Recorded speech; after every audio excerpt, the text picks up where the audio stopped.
All right, perfect. David's got really expensive headsets on. I gotta get the best when I'm interviewing the best, right? Yeah, those look good, dude. Thank you. That's All like right. a gamer headset.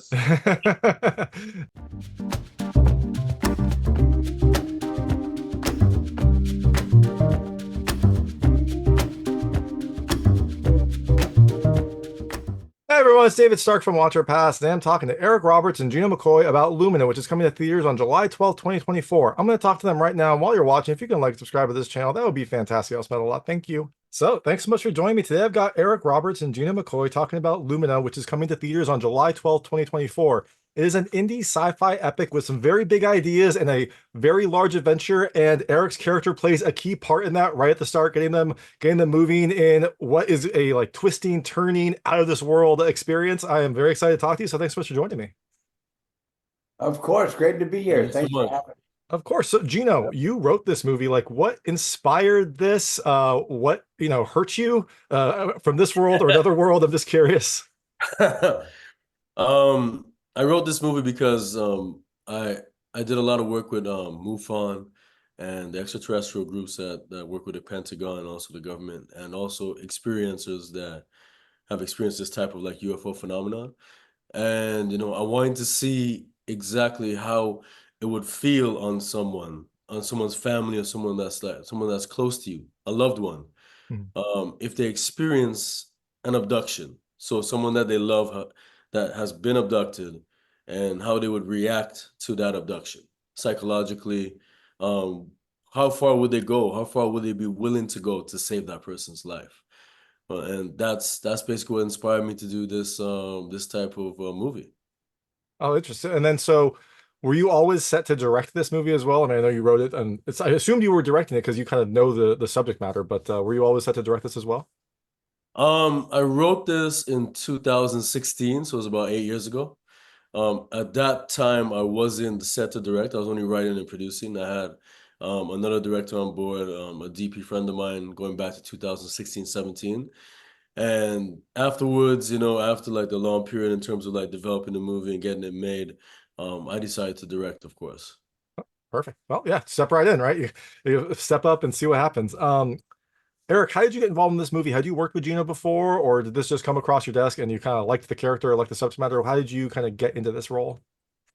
Well, it was an offer, and I went. I love the subject matter, and then when I got to know Gino, it was all home week. I mean, he's a cool cat. He's really smart. He's really calm, and it's a pleasure to know Gino. And also this subject matter, I was always a bit of a believer.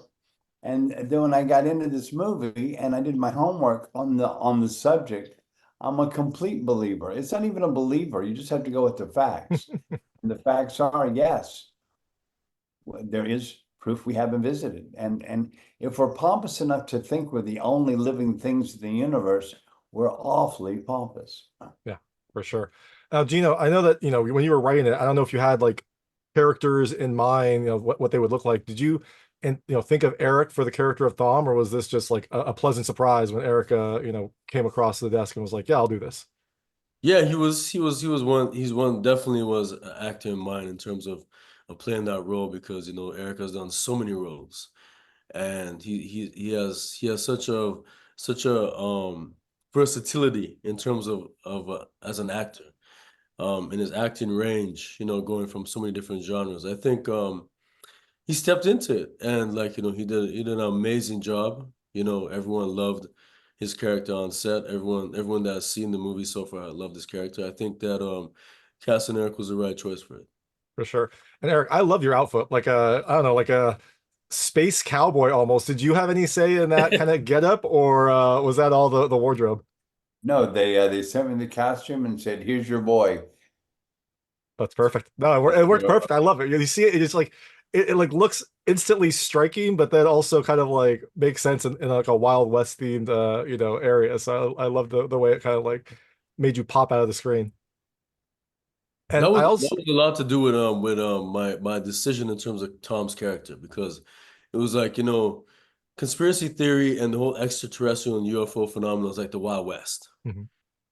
And that was going to be Tom's character. And you know, I had chosen like those type of looks with my costume designer, and I said we're gonna go with something like this, and she was like, "Well, that looks crazy."